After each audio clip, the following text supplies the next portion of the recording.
So the three things that our running backs have to be phenomenal at, uncommon at, would be the 3 Bs: ball security, balance, and blow them up. And if you think about ball security, if you think about one fumble, one turnover, that the opponent has over a 60% chance of winning. 2 turnovers, it's a 70% chance of winning. So for us, ball security is unbelievably important for our running backs. Balance, again, comes back to hip and ankle flexion, and then blow them up, basically where it comes down to our weight room. So it's a lot of crossover from what our O-line and receivers and everybody else do. So for ball security, the things that we're going to do in the weight room is any kind of pull, any kind of pull-up, any kind of tug-of-war, anything to develop hand and forearms and bicep and shoulders. That is all in the weight room for our running backs. For balance, it comes back all down to hip and ankle flexion again. And you're going to see little videos of that also. And then blow them up, it's all the Olympic vertical lifts. Like, why am I doing the snatch? I'm a running back. Why do I have to squat? It's because you become the blocker. You become the defensive man. You're the violent one when you run the ball. So a lot of things that we talk about is everybody knows about John Wooden, the best basketball coach they say ever to live. He talked a lot about fundamentals. Not only talk about fundamentals, he talked about basically every year he talked to his guys about how to put their socks on. And the story has it that Kareem Abdul-Jabbar is sitting there and a young freshman was in the meeting and coach was talking about how to put on socks. And the kid says to Kareem, he says, "Hey, this is ridiculous. Does he do this every single year?" And Kareem says, "Yeah, absolutely." He goes, "Listen, if we're in a huge national championship game or something that's on the line and you put your socks on wrong and you get a blister, the other team has the advantage." That's how important it is, the smallest fundamentals, the details. So we're not going to assume that our running backs know how to hand a ball off or take a ball.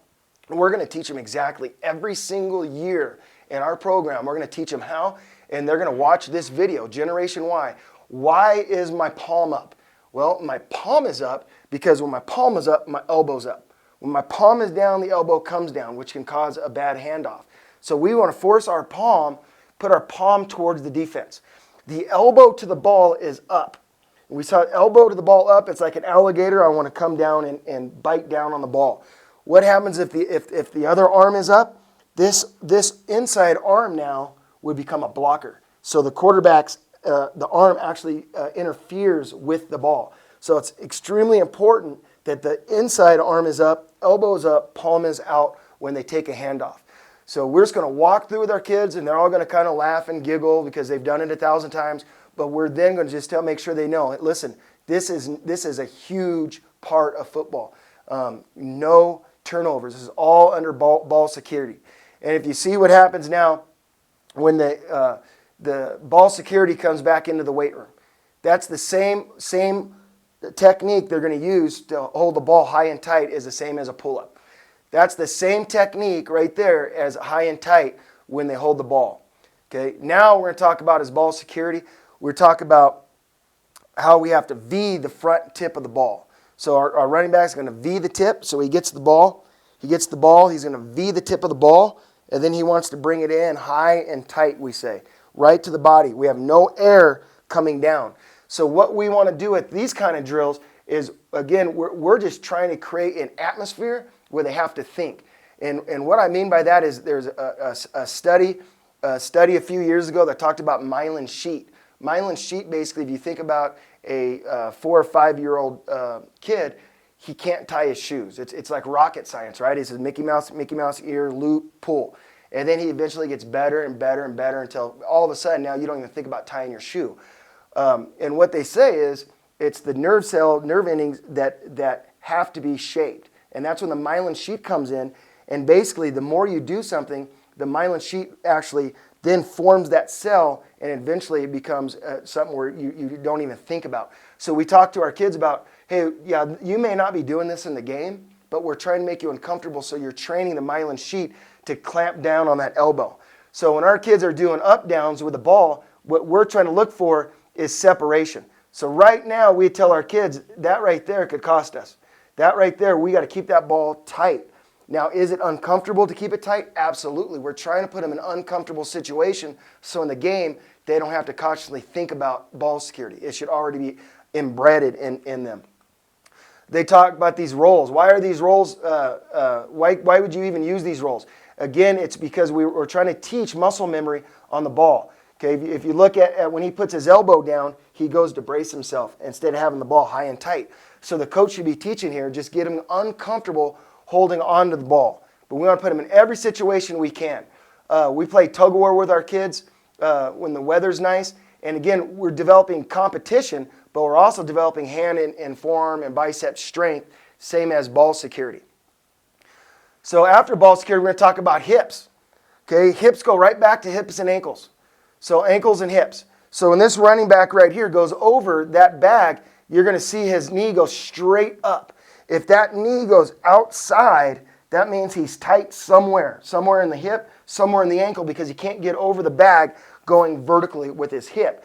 So he has great hip flexion right here because his foot is going straight up. So as a running back coach, I want to make sure these guys have great hips and ankles and aren't getting their foot outside that sagittal plane or that glass tube right here. Because when their feet go outside that glass tube, you break the glass tube, but also you're going to be a little bit slower because of your cut. So if you watch him now, when he cuts, his foot is right underneath him. So the coaches should be watching the hips, and then on the jump cut, his foot should be right under his armpit or slightly outside the armpit, just like that. And if you think about the importance of that, okay, the importance of a running back who's tight in the hips or ankles, who cuts and he has to get low. So how he gets low if he has tight hips or ankles is by getting his foot wider. So if your foot gets wider, you're going to be a little bit slower. If you're wider and it's a little bit wet, now you could slip. So a little bit of speed is the difference between winning a championship and not winning a championship. It's like running a 40-yard dash. If that's going to help me run a 40-yard dash in a 4.5 instead of a 4.8, it's the same thing. My foot's wide, you're going to be slower in the 40-yard dash. So every little detail, every little minute detail with the running backs and every other position is a key to success. And how we want to develop that is under balance. Okay, develop great hips, ankles. They're going to balance on the Bosu ball. This is a great deal too when they start strengthening their ankles. So Bosu, and then they'll do one-legged squats. We think one-legged squats are a lot more important than the back squat. I understand I could squat 500 pounds, but they can't do one-legged squat. To me, that doesn't make any sense when it comes to the field. This would be more of a field. This is how we would start it. We would start a guy on a box. This is a lot easier on the box, maybe even holding a rope or a buddy's hand. Okay, and then this would be more advanced.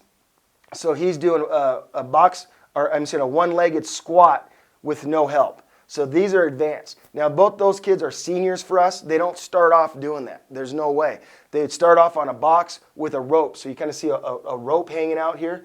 So they'll start with a handicap basically of how to do this. Eventually they're going to be able to do a one-legged squat. This is what we call blow them up. Blow them up is vertical lift. And why would a running back need to blow them up? We're going to teach them how to blow up linebackers. We're going to teach them how to blow up safeties. So a lot of our running backs don't understand that basically when I hit somebody, how to hit somebody. They've always just naturally just kind of hit somebody and ran or whatever. So what we're going to do is we're going to teach our kids the vertical lift situation of the blow them up, of the tackle, of blocking, of running, of the Olympic lift. So for instance, when he runs and he's got a linebacker, I'm going to get up under him with my hips and pop him. I'm going to get lower and then pop that running back or that linebacker up. So it's the same as a hang clean, same as a snatch. So then we'll come from depth, whack, blow them up. And we'll do them different situations. So the tire flip, same thing as blowing them up. Running back hit, and now we're going to teach them how to spin. So not most running backs will just kind of hit and spin. What we're going to do is deliver a blow first, and then with our opposite foot, throw that opposite foot around to spin. After I hit, then I'm going to spin. And then the one thing about blowing up also is we teach our running backs how to straight arm. Okay, vertically lift up through the face mask of the opponent. So These guys are having fun over here, but what I like to see is him hitting up on the rise. I really feel like it's undercoached in football right now. We spend a lot of time on coaching the stiff arm. Blow them up again. We're just doing box jumps, watching the hips, drive the hips up, or the knees up to the chest.